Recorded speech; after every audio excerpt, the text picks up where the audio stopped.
25, 30 years ago, there weren't indie rock bands. It seems like for the most part, people were either on a major label or they just did music as a hobby. Like there wasn't an in-between. 3, 4.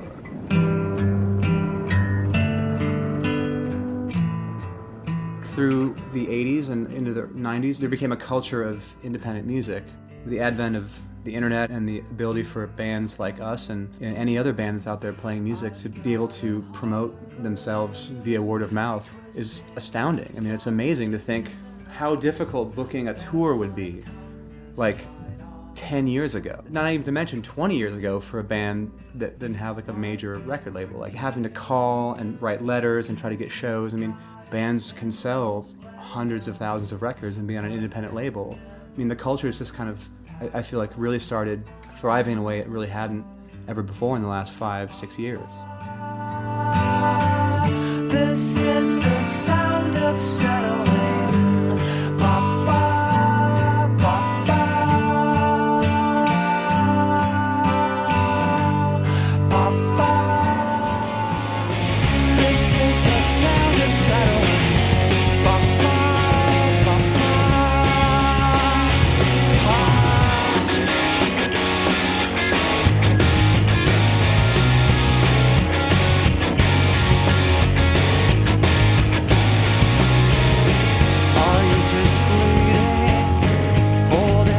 Just around the bend, I can't wait to go crazy. I'll sit and wonder of every love that could have been, but only thought of something charming to say.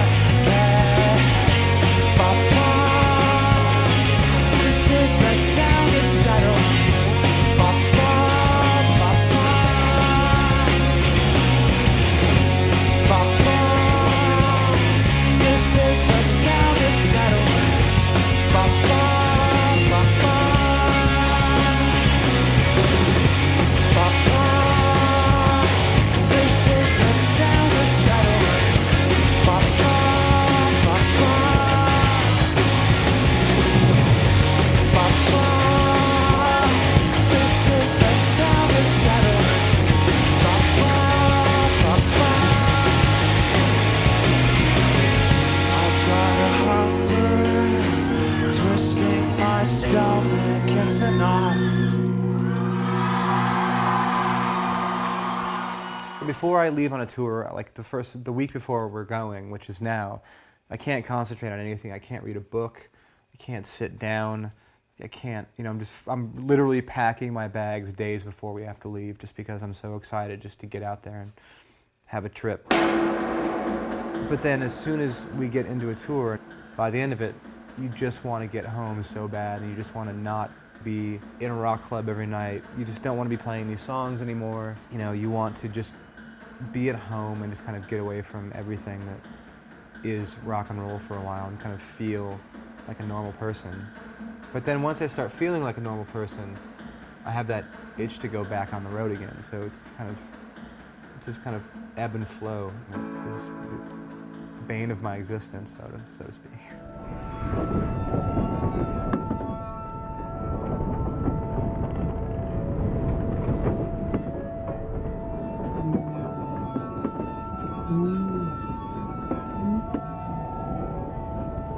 The tour in April, I actually think about it as a tour that started at the beginning of the year, which was in February. We went to Europe for a month, and I think we were home for 5 days, and we went to Japan for another 5 days, and then like the day after we got back from Japan, we headed out on the road for 7 or 7.5 weeks in the U.S. It was like one big long 4-month tour. But the U.S. was really exciting. It was the second tour for Transatlanticism. We did a tour, I guess in 2001, the spring of 2001, that was about 7 weeks. It was 7 weeks long, and that felt like the longest period possible that you'd be on the road. I mean, I remember just seeing it. It just felt like it never ended. Yeah. It never ended, and here we are, 3 years later, doing a tour that is almost 3 times as long. Spanning, 3 continents.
sometimes I will be in the middle of like the new year. I mean, just a song. I mean, like, how can this possibly be new for them? Like, and I start to feel bad about it. And I mean, I seriously have to take a big step out and go, you know, like you said, just because you're living it. I mean, we've been in this city twice in a year. And they get to see me perform this song or us perform this song twice in a year. 2 times. And for two times, like over the course of 12 months, Which is nothing. Many, yeah. And I mean, you know, and so I have we played the songs 150 times in the last 3 months. I mean, we played President of what? How many times now in our lives? We've had to play that song at least 5,000 times. Yeah. At least 5,000 times. Counting practices and shows and everything. Yeah. For 7 years we've been playing that song. But you get in front of a crowd that's excited and you play a song that you've played 5,000 times and it feels fresh again. Yeah. You know. It's just, I still have to remind yourself that, you know, again, we've done it 5,000, but they've only done it maybe 5. We were in Chicago for 2 days, and it was like, I feel like I was kind of there, but in some weird way now, I feel like I just sort of dreamt that I was there, you know, and it's this weird sort of dream state that it's completely a function of just how intense this touring cycle is, but it's also just kind of the psychology of touring is you have to just keep moving, you know, you don't get an option to stop, put your feet up, explore, connect, you know, it's really weird. I feel like we're, in a way, standing in fog, too. You can't see in front of you. You have no idea. It's been moving so fast, you can't see behind you. Who knows when that fog clears, what it's going to look like. I'm beginning to become engulfed by that fog, too. I think we all are. And that's what makes it a little bit, feel a little bit vulnerable. This is not normal life, you know, but it's become normal life for us because especially in this stretch of time, we've been on the road for 3 months now, and we'll be so for the next, I guess, 2 or 3 weeks or so. When we laugh indoors, the blissful tones bounce off the wall and fall to the ground. With a hardwood back to let them loose from decades trapped. Listen so still. There are pieces of this tour that have felt a little on the robotic side, just because we've done so many shows. There's nights where it totally comes together, and then there's nights where it's like, well, we just played rock and roll for people, and they seem to like it. So I guess we did our job. I guess we did the right thing. You know, there are certainly nights where the personal satisfaction part of it isn't totally there, and that's kind of weird. That's a new feeling. City's my home, construction noise all day long. Butter pumps bumping, change. So I breathe thicker skin and let my lustrous coat fill in. I'll never admit I loved you, Guinevere. I loved you, Guinevere. I loved you. I loved you, Guinevere. I loved you, Guinevere. I loved you. I loved you, Guinevere. I loved you, Guinevere. I loved you. I loved you, Guinevere. I loved you, Guinevere. I loved you. I loved you, Guinevere. I loved you, Guinevere. I loved you. I loved you, Guinevere. I loved you, Guinevere. I loved you. I loved you, Guinevere. I loved you, Guinevere. I loved you. I loved you, Guinevere. I loved you, Guinevere. I loved you.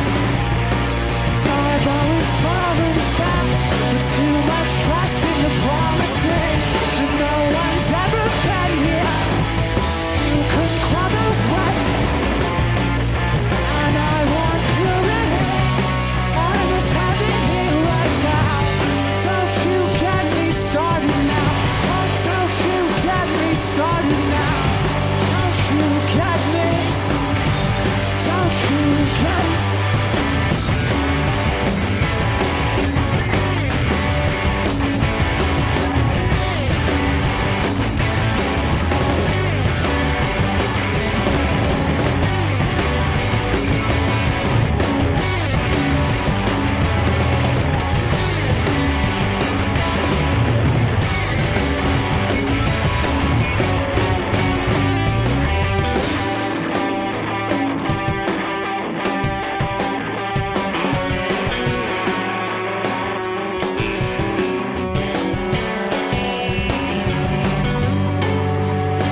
Guinevere, I loved you. I loved you, Guinevere, I loved you, Guinevere, I loved you. I loved you, Guinevere, I loved you, Guinevere, I loved you. I loved you, Guinevere, I loved you, Guinevere, I loved you.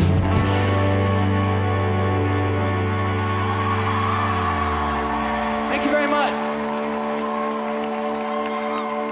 We're a band called Cab For Cutie. We live in Seattle, Washington.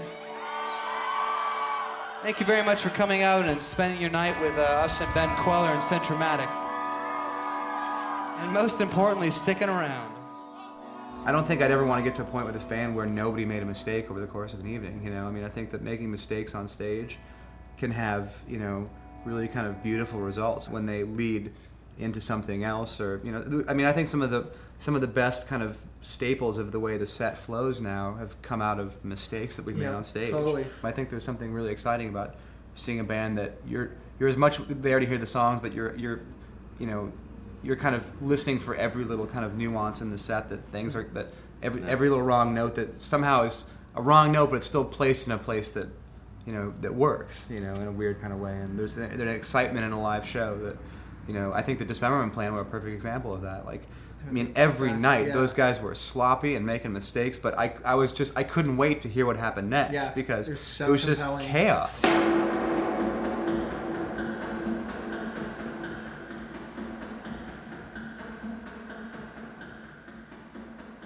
I forget who said it. I don't know if someone said it to us or someone in the band had said it, but someone had said that we put the punk in punctual. I mean, we've always been notoriously the most on-time band in rock and roll. Even early on, we had to be at the club at least a half an hour before, you know, they said we needed to be there. Everything had to run according to some kind of strange phantom clock that seemed to be hanging over our heads all the time. Rock and roll just doesn't seem like rocket science. You say you're going to do one thing and you do it, you show up and you have an agreement, a contractual agreement to perform. And I mean, there just seems to be so many things that just sort of fall into place. If you hold up your end of the bargain, we'll hold up ours, and enough said, you know? I guess we're grossly professional or something like that. None of us are addicted to anything but music. You hear about bands that have been through really dark hours and have sort of straightened themselves out and cleaned themselves up. But you don't hear about bands that start that way. Well, first of all, we're total workaholics. And when we have a day off, like, we get totally restless and weird, and we start, like, scratching at the walls and stuff. I mean, we just did 27 shows in a row. That's ridiculous. Nobody should do that. Nobody should ever do that. You know, unless you're doing, like, the 100 shows in 100 days sort of thing. Like, unless you're making a point of it, it's ridiculous. There's a saltwater film on the jar of your ashes. I threw them to sea, but a gust blew them backwards, and the sting in my eyes that you then inflicted was par for the course, just as when you were living. It's no stretch to say you were not quite a father, but a donor of seeds to a poor single mother that would raise us alone. We never saw the money that went down your throat through the hole in your belly.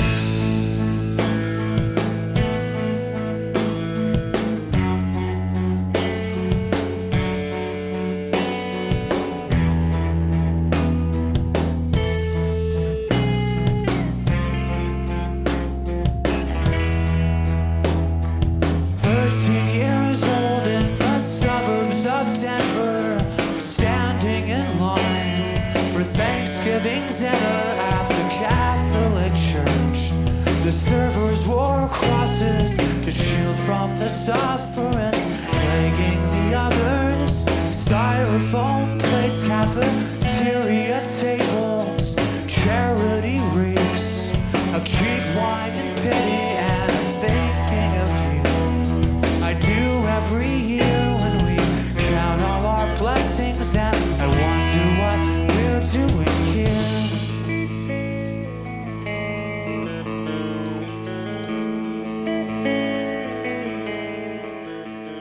We had a really good friend who lost his father. His dad was one of those guys who was never really there, you know, like he was kind of more concerned with his own, you know, trials and tribulations than, you know, raising a family. To kind of pay my respects to my friend, I went up to his funeral, and I was really kind of taken with how everybody in the room knew that this guy was not a very nice man, and he hadn't treated his family very well. But as in the tradition of, you know, funerals, you always want to say good things about the person who died. And so, you know, people that knew him would kind of get up and, like, they would make these kind of backhanded compliments to kind of, you know, like, well, you know, one thing about so-and-so is he was stubborn and he didn't take no for an answer, you know, but that's just the way he was. Well, that's not a good thing. I just wrote the lyrics, you know, on the way home from the funeral, because I was wondering, like, would it be better in a situation like that to have a sense of closure that involved really letting everybody know what had happened with this person, what this person had done to their family.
Thank you very much, you guys. My primary role in the band is sort of producer, sometimes arranger type. I love playing in a room with Nick and Ben and Jason and tooling out all the songs, but then we get into a studio and the whole thing kind of turns over and I'm not really the same person that I was when we were in the rehearsal space working on the songs. You start recording things and you start hearing them come back through a pair of speakers, and when you're not playing them right then, you start to get a feeling really instantly for what's working and what's not. Like what parts are satisfying, not necessarily like where are the hooks, but like where are the parts that, sort of pull me a little bit in one direction or in the other direction. It's a big patchwork. It's just a big cut and paste job. You try everything and then you pull elements out and you just rearrange them until it makes sense. The whole photo album was done there, tracked and mixed here at the Hall of Justice, and about half of Transatlanticism was tracked here, and Transatlanticism was all mixed here except for one song. Transatlanticism is the first record where basically all of everybody's ideas went down and then we just sorted through them later. I think it's a much more cinematic way to approach a record. Instead of approaching it from a real nuts and bolts, practical, like we know what works and we're just going to stick to that sort of perspective. Just trying everything, just bleeding all over the tape and then cleaning up what's not necessary.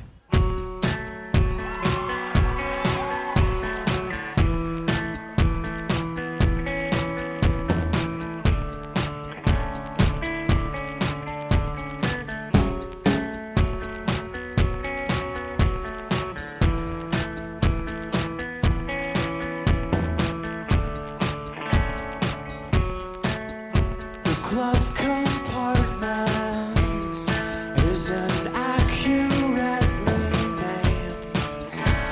Everybody knows it, so I'm proposing a swift, orderly change. Behind its door, there's nothing to keep my fingers warm, and all I find are souvenirs from battered signs before the gleam of your taillights fading east to find yourself a battered light.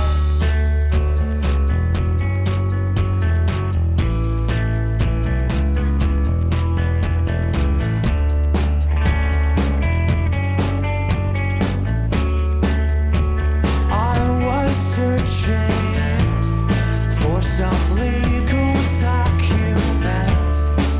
As the rain beats down on the hood, when I stumbled upon pictures I tried to forget. And that's how this idea was drilled into my head.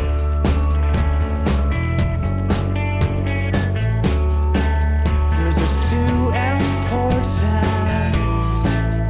to stay the way it's been. But there's no blame for how our love did slowly fade.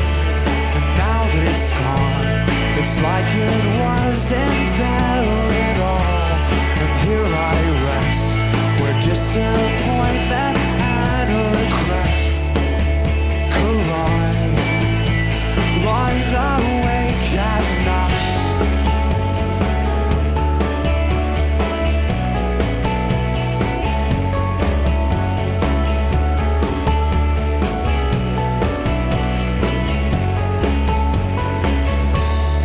There's no blame for how our love did slowly fade.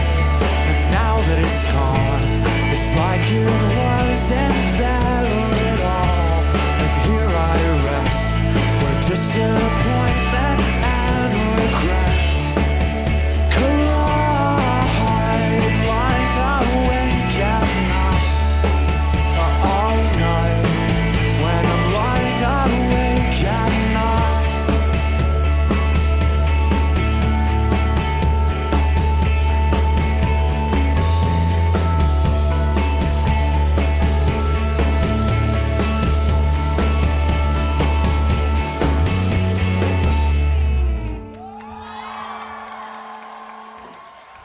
We're multi-tracking all of these shows to a system called Radar. Rock shows are just by their nature, it's all broad strokes and it's all big primary colors. You forget about the details, and it's nice to get detail oriented at some point in a tour and sort of be able to listen to things and go, oh, that's totally working. I didn't think we were nailing that. And then also be able to go, wow, that's really weird. I had no idea that was happening. Let's see if we can't try and fix that. So much of what we do, it's like it's almost it's really automatic, like getting on stage and playing music. It's not a really conscious thing a lot of times, and it's really cool to go back and listen to it objectively after the fact and realize that a lot of it is working. I mean, it seems to me like, you know, the stuff that it's hard to tell when you're on stage. It's hard to tell whether or not things are translating to the audience, and it's nice to go back and listen through the stuff and like realize that like a good portion, the majority, I think, of what we're doing on stage is working really well.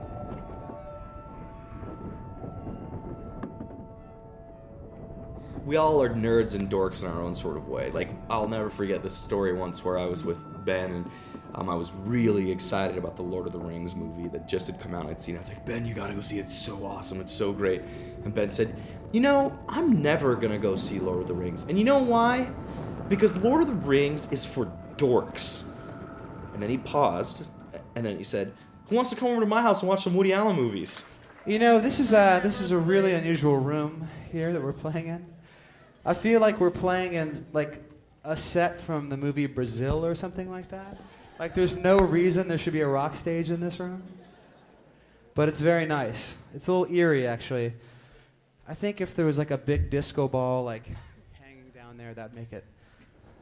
I'm getting a big Legend of Zelda vibe because it's a big square room and Yeah. there's like a door there and a door there, and like we're in the corner of the, and there's gonna be, and it's gonna be crazy, and Some snakes with swords are gonna come after but we're us. gonna find Ganon. God damn it! If it's the last thing we do. Anyway.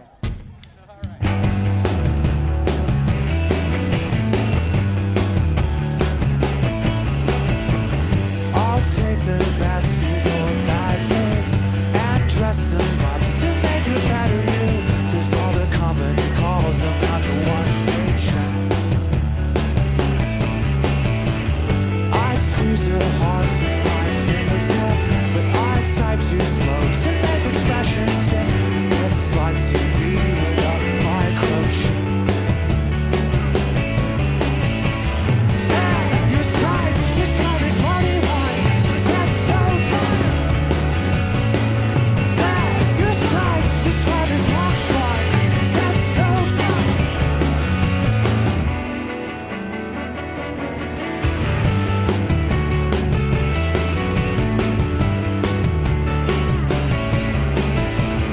Let's cut our losses at both ends and aim your car away from all our friends, leaving the dishes stacked in the sink. Your sides just try to party one, 'cause that's so fun. Your sides just try to spot shine, 'cause that's so fun. I keep a distance 'cause the complications clouded on, and mail a postcard sending greetings from the Eastern Bloc. Synapse, possibility. And your wedding figurines are built so I could drink them in. Drink them in. And drink them in.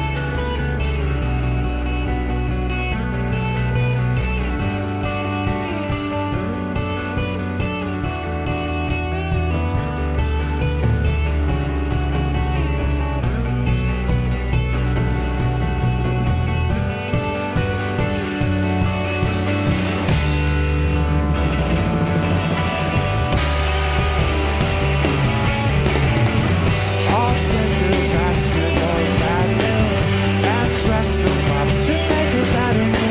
'Cause all the company calls them not one inch.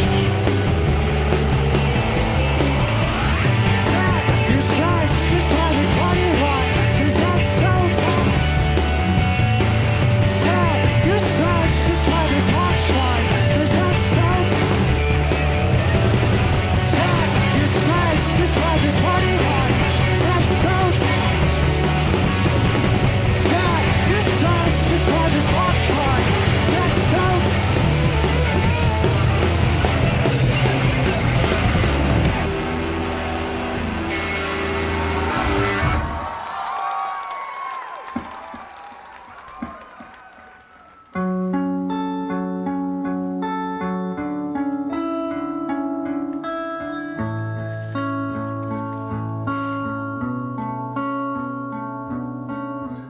Somber songs and kind of sad songs have always resonated more with me for some reason. I mean, I had a really stable upbringing, like nothing really to generate some of the kind of sadness in a lot of songs and in the records. But and it's something that I always tell myself I want to do. I want to try to write, songs that are more Flaming Lips than Elliott Smith.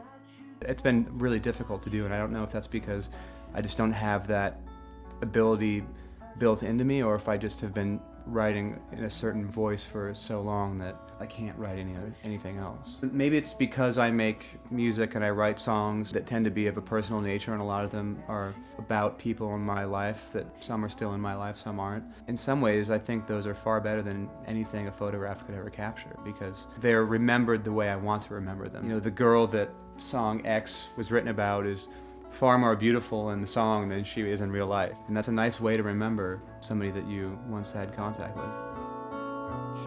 Essentially now our albums become the way to assimilate these stories and the things that I'm talking about. They become the way that we unravel and make sense and make purpose out of the conversations and the feelings and the sort of strange loneliness of touring. And for us, it becomes a way of marking time. You bookend a period of your life. There was the tours that happened between the photo album and Transatlanticism.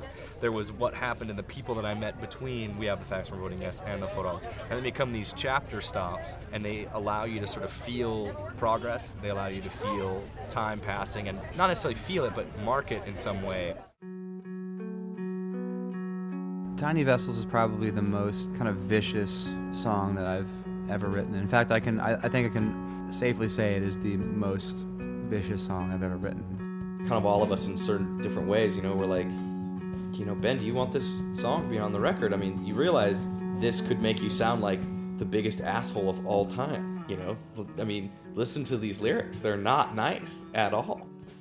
I just don't feel that we as songwriters should be held accountable for the authenticity or lack thereof in the words that we sing, especially with writing novels or writing poetry or writing scripts or making movies or what have you. You're given more room to fill in the gaps. I don't think that songwriters get that, because they get 3 minutes of time, 3 verses and a chorus and a bridge, and that encapsulates the entire statement. This is the moment that you know that you told her that you loved her, but you don't. You touch her skin, and then you think that she is beautiful, but she don't mean a thing to me. Yeah, she is beautiful, but she don't mean a thing to me.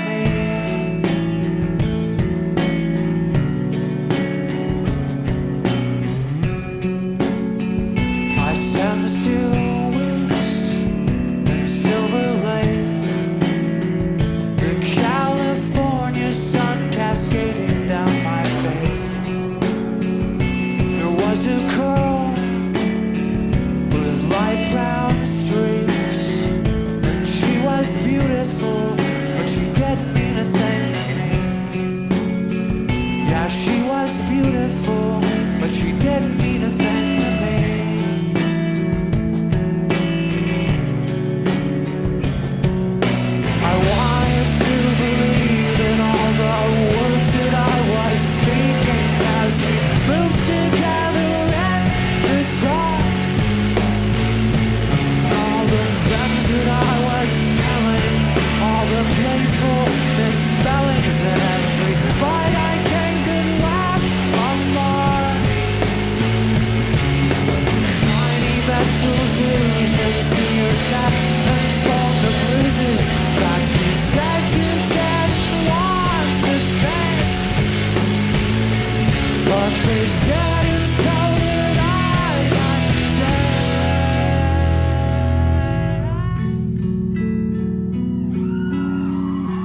today, and I'll tell you how.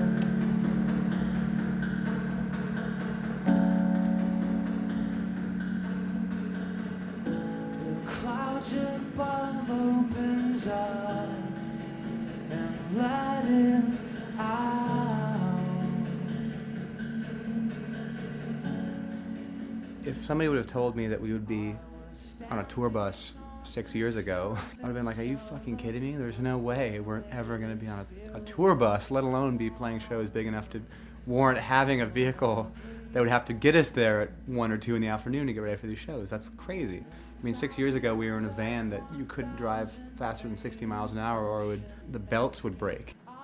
Yeah, I mean, one of the things I really miss about the van, I miss the travel aspect of being on tour. Like, it's so easy to wake up in front of a club and just not see any of the rest of the town.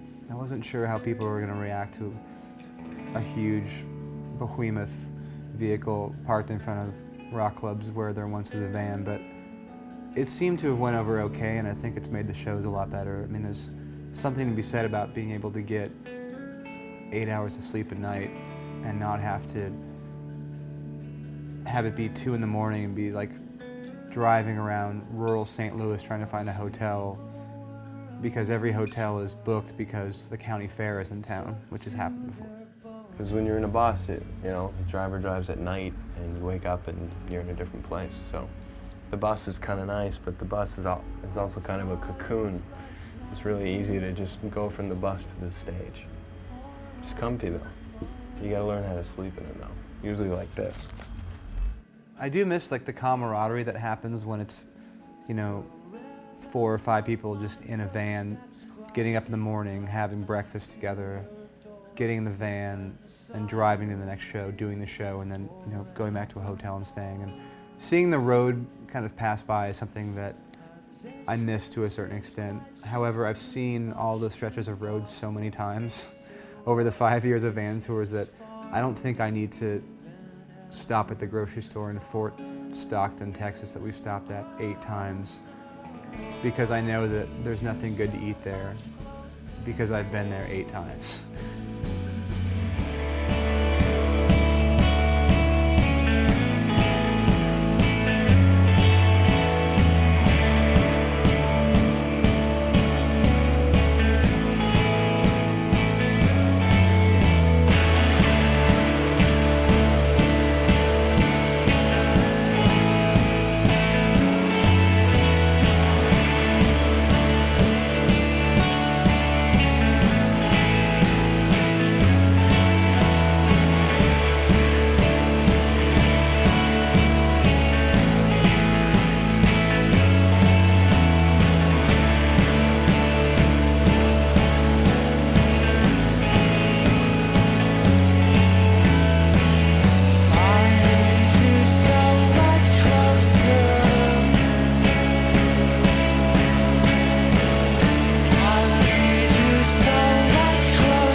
There's a lot of love in this room. It's nice.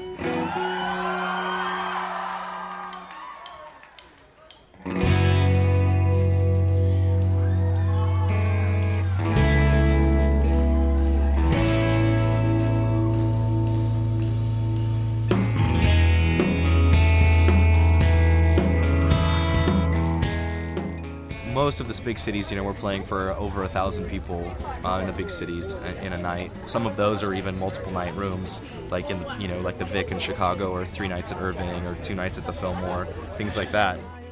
I find myself a lot of times on this tour, because of some of the sizes of the rooms that we're playing, like not necessarily caring about the people I could see, but I was really like obsessed with what the reaction of the dude in the very back of the room was, or what those people that are so far out of vision that you can't see, are they having a good time? Are they rocking out? Can they see it? It's hard sometimes to remember that it's an event for the audience and that everybody's there because they want to be there and because they're really excited about what's going to happen. It's weird when you live it every day and like you get on stage and it's like no big deal. It's just hard to keep in mind that like people enjoy different music in different ways at different times of the day, whether or not they've had enough coffee or whiskey, or whether or not their blood sugar's in the right place, or anything. And I've made it a point on this tour to be like trying to like look at the crowd a lot more and like trying to make eye contact with people every now and again just to like see what's going on. And whenever you make eye contact with somebody, you get a huge grin, like somebody's really excited about being there. It's weird because that happens at the quiet, weird shows where everybody's a little skittish about whether or not everybody's having a good time, and it happens at the big, like, slam dunk touchdown shows too. So it's just strange how, how different things are from town to town.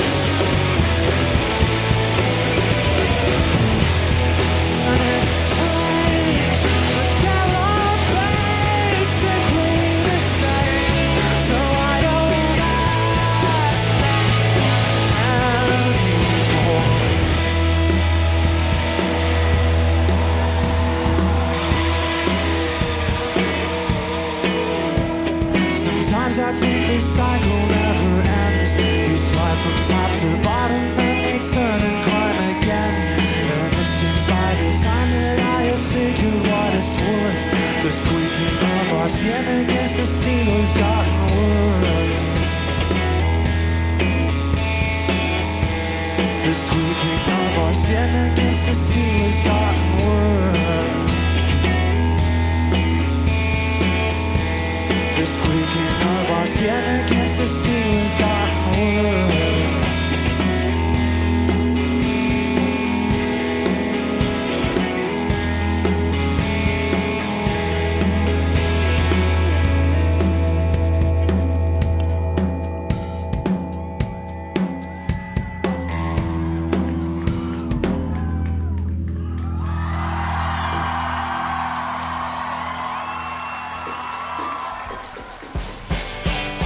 By myself and drank a little too much, and I decided I'd just seen Mulholland Drive. Like I figured we just needed a doo-wop song because I really like the idea of doing a doo-wop song, and I got really drunk by myself and recorded this.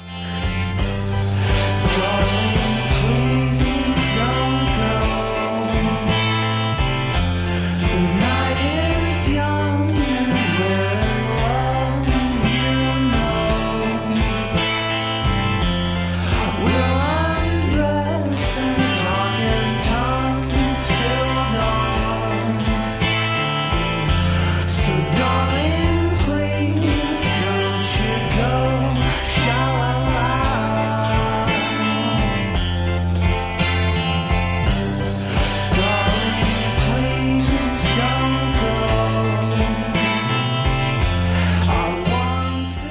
as a band in the last year have seen some of the most bizarre things we've seen in our entire lives. I mean, it's really crazy to like turn on a nationally syndicated TV show and have your song like written into the dialogue of the show. It feels like somebody's pulling a practical joke on you and they're just satellite feeding you this fake show.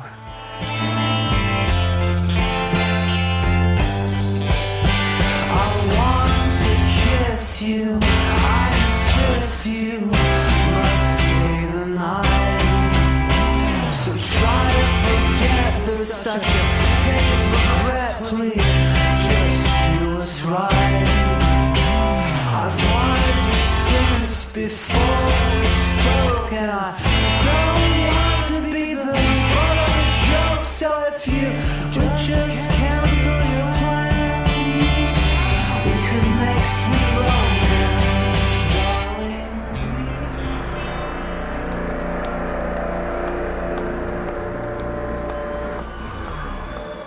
At the end of the day, after the end of the show, that is the most rewarding part of doing this, is playing music for people and seeing that they're happy that we're in their city.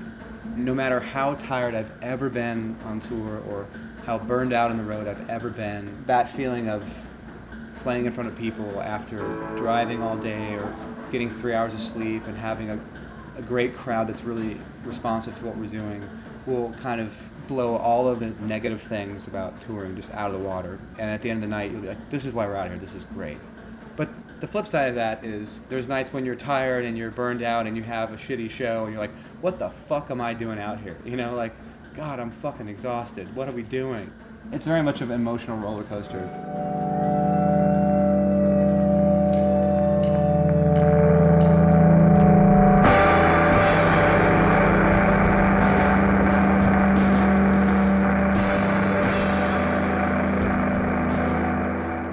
I feel like radio is definitely changing right now, and I don't know if the changes that we're seeing right now are necessarily going to stick or if they're just a passing fad. It definitely feels like something is happening, and hopefully will continue to happen at least for the next few years or so. It seems like bands that have traditionally existed only in like the indie rock ghetto are starting to have a run, which is humorous as much as it is exciting. This is the main stage, back stage of the Live 105 Music Fest. It's called BFD.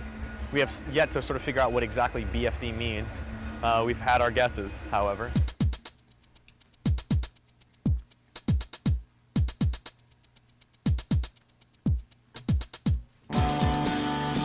One, I don't really think that a radio station like Live 105, even 2 years ago for sure, would have been interested in playing bands of our ilk. Certainly bands that don't have a lot of major label support, and I think that in and of itself is kind of why it's odd that we're here this year, and sort of more, I think, indicative of changes that have happened in the music industry overall, is that, I mean, a band on an independent label with no radio department that's not sort of pushing and working hard and paying a lot of money to get our music on these kinds of stations, the fact that they would invite us and then also have us fairly high up on a bill here is fantastic. It doesn't really affect me too much when I'm touring. I mean, at home, I expect to get the good table at the restaurant and the nice seat at the movie theater. No. I think that for all of us, I mean, we're at a point where obviously the band, the dynamic is changing, the audience is changing. We have all these things to consider, but I think at the very core of it, the most important thing is just making the next record. I mean, you know, it doesn't matter if you're David Bowie or, you know, John Darnielle or a 15-year-old kid, probably not a 5-year-old, maybe 15-year-old kid, you know, or everybody. I mean, the creative process begins, I think, in the same place for just about everybody. It comes down to a person in front of an instrument trying to make something, and, you know, I think that for all of us is the most important, you know, part of why we do this. It's great that people are paying attention to the band in, you know, numbers that we would have ever imagined, you know, but at the end of the day, you know, it's time to go back to work. I mean, we don't stop working when we get off the road. We are in San Francisco, California, at the Fillmore West. Bill Graham presents there's really not much else to say other than the fact that this place is super legendary, and we are back. We were here this past fall that sold a show out, and now we are doing a 2-night stand of sellouts. So, I think we can really pat ourselves on the back and consider ourselves part of the pantheon of music gods that have graced the stage at the Fillmore now. No, I'm kidding. I'm not really doing what I wanted to do with my life, as is that I'm not playing shortstop for the Seattle Mariners right now. I don't know what happened. Somewhere something went wrong, and now I'm stuck doing this shit. I guess I'll just make the best of it. You gotta turn that frown upside down and take what life gives you. So here's a song.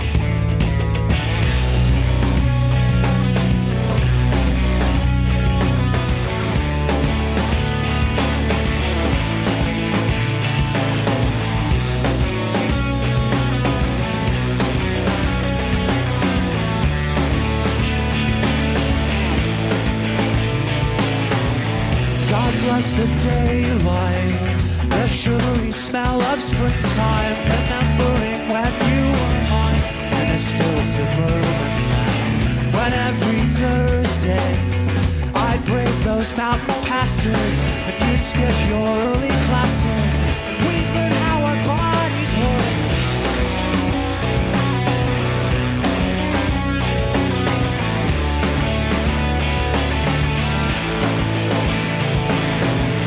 Goddamn the black night, with all its foul temptations, had become what I always hated when I was with you then. We looked like giants in the back of my gray subcompact, fumbling to make contact as the others slept inside. Both together there, in a shroud of frost, the mountain air began to pack through every pane of weathered glass, and I held you closer than anyone would ever can.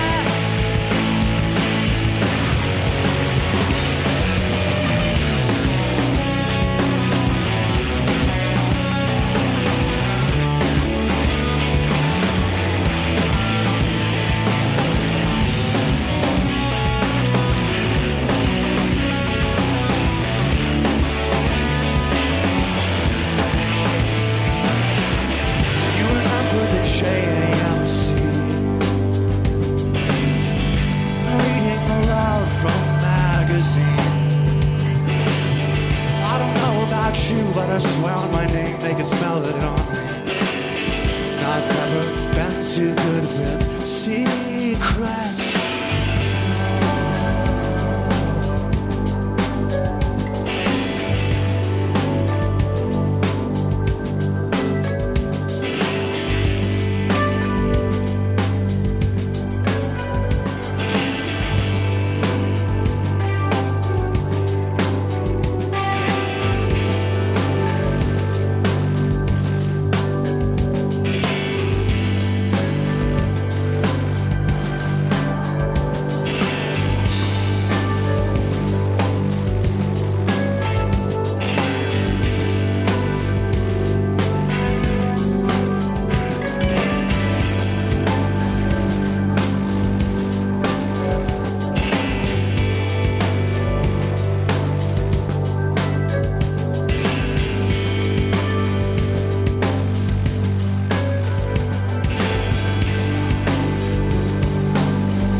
Look Like Giants is kind of a story about, young love. Something that I kind of feel more as I get older is just, you know, remembering what it was like to be a young adult and kind of realizing how I felt that the world was, you know, a place of infinite possibilities. And, you know, life hadn't really started yet. And you really could do anything you really set your mind to. And I think that as people get older, the window of opportunities and possibilities, you know, it begins to become narrower and narrower.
In the last year, we've done 3 television shows.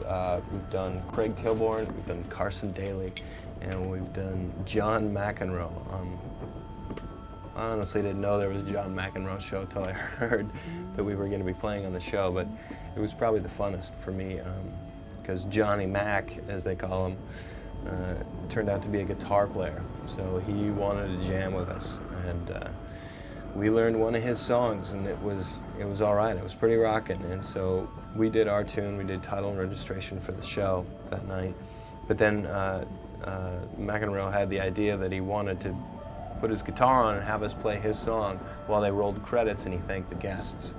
So we did that, and fortunately, when I watched the taping of the show, once I got home, they didn't really get McEnroe singing. They just got him thanking his guests. I think that right at the end, when their cameras pulled back and when they dropped the audio to announce the next show or the sponsors, they pretty much cut out his voice, which I think was probably the right thing to do. But hats off to Mr. McEnroe for A, not yelling at us, and B, being able to learn some chords.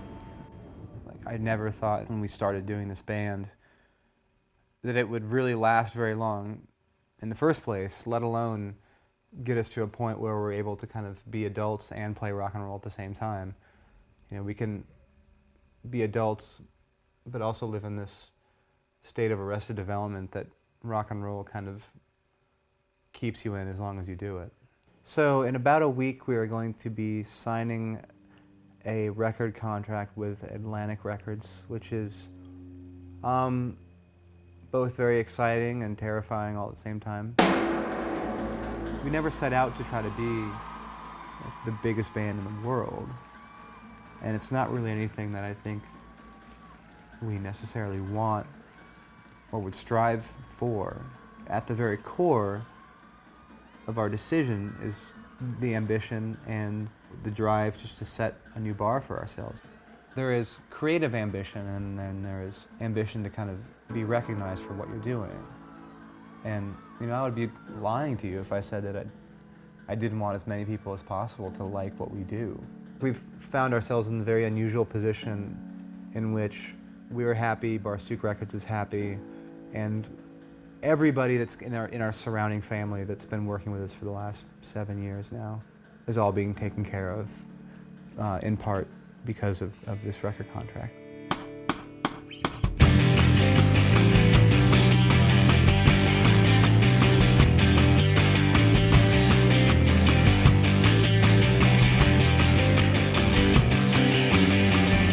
I'm in Los Angeles today. It smells like an airport runway. Jet fuel stenches in the cabin and lights flickering Atlanta.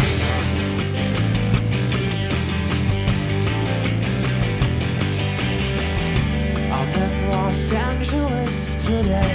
Garbage cans comprise the medians. A freeway's always creeping, even when the population's sleeping.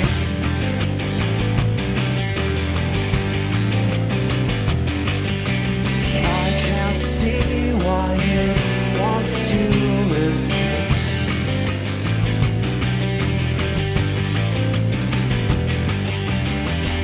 I'm in Los Angeles today. Asked a gas station employee if he ever had trouble breathing, and he said it varies from season to season, kid.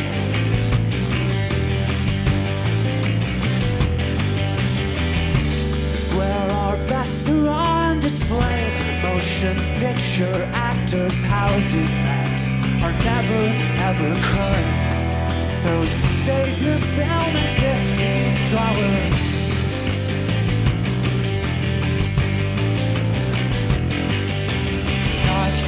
See why you want to live here. Billboards reach past the tallest building. We're not perfect, but we should try to erase the gritty our youth with.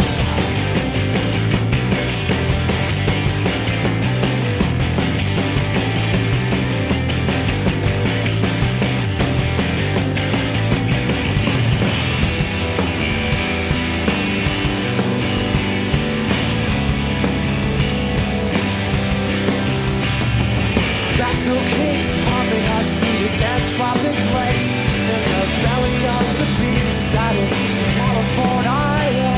I drank from a faucet and I kept my receipts for when they weigh me on the way out here. Nothing is free.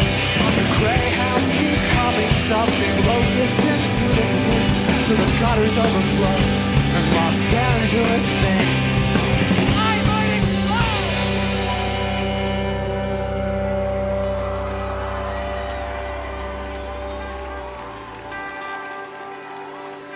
On a sunny day in June,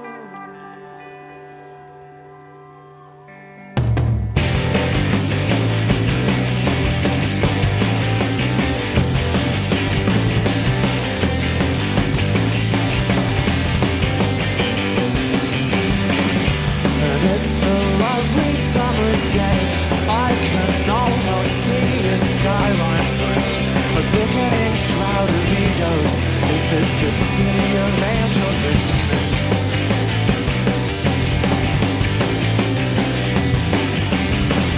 it's where the names who I've remained start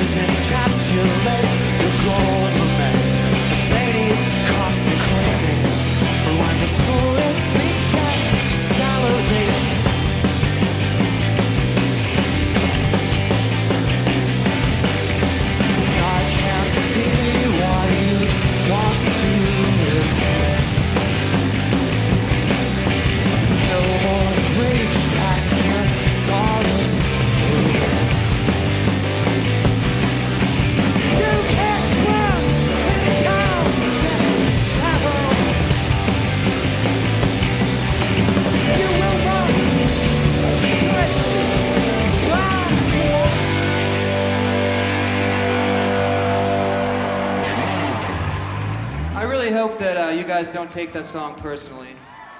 It's only a love song. It's for your parents. We've come this far ourselves, and we've learned how to be a band. We've learned how to tour. We've learned how to make records. And it seems like it'd be incredibly difficult for a major label to kind of fuck our situation up. I mean, we can go out and play shows and people show up, and we can put out records and people buy them, and the fact that we've been able to kind of do all that ourselves and kind of grow together and realize what we like and what we don't like and what we'll do and what we won't do. We've never been a band that has said that we will never sign to a major label, or that all major labels are evil, or that independent music or doing things independently is, you know, the only way to do it. 5 years from now, I could be singing a whole different tune about this, but right now I'm really excited about it. Hopefully things will work out for the best.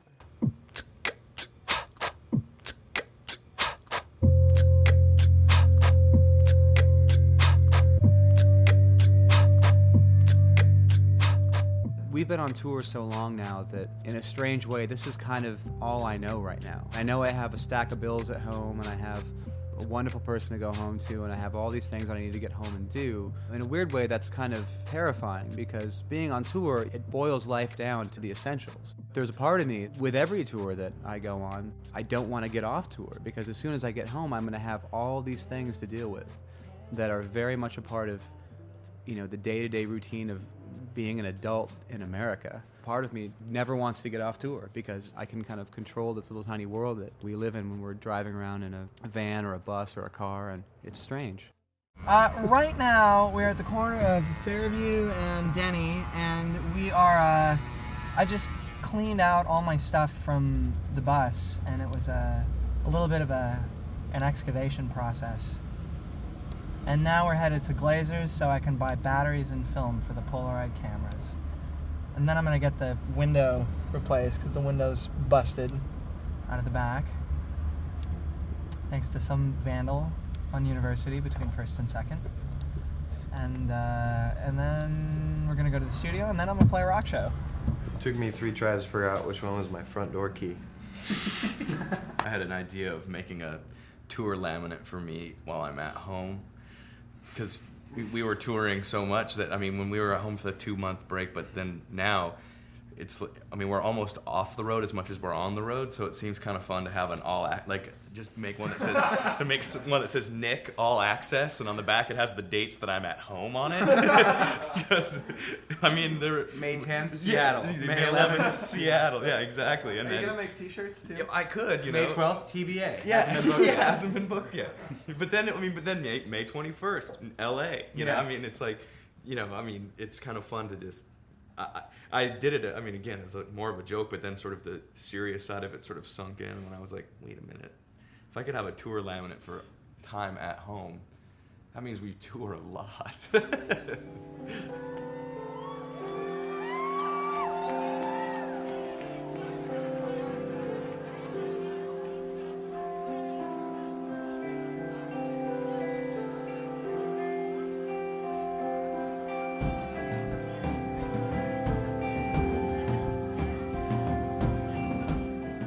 I just feel like it's so just barely the tip of the iceberg of what we're gonna do next. Suddenly I could see a little bit clearer into the future. Suddenly I realized that, like, wait a minute, we're not at the end of something. We're at the beginning of something. And it's kind of really spooky being somebody who's almost 30, you know, being a band for 7 years, you know, I mean, most bands only last like 4 or 5 years and then they're done. You know, to feel like we're just starting to hit our stride now is awesome. But, you know, I certainly have always been a late bloomer in my life. All right, you guys, this is the last song of our tour. And I declare this tour over. Thank you for coming. We'll see you soon.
stated the party was ugly.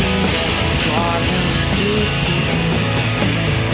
You said, "Well, you prove all my hypotheses."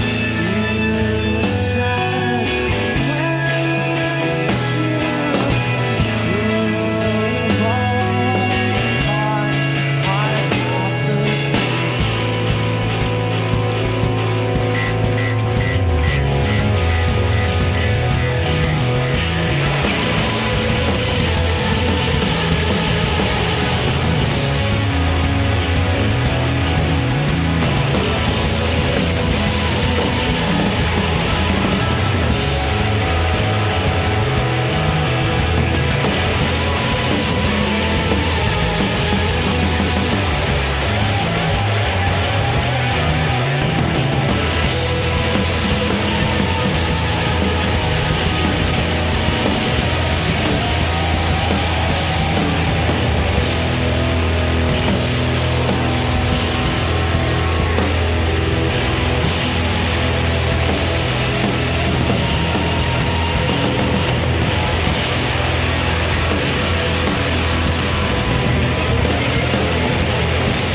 Thank you very much. We're Death Cab for Cutie.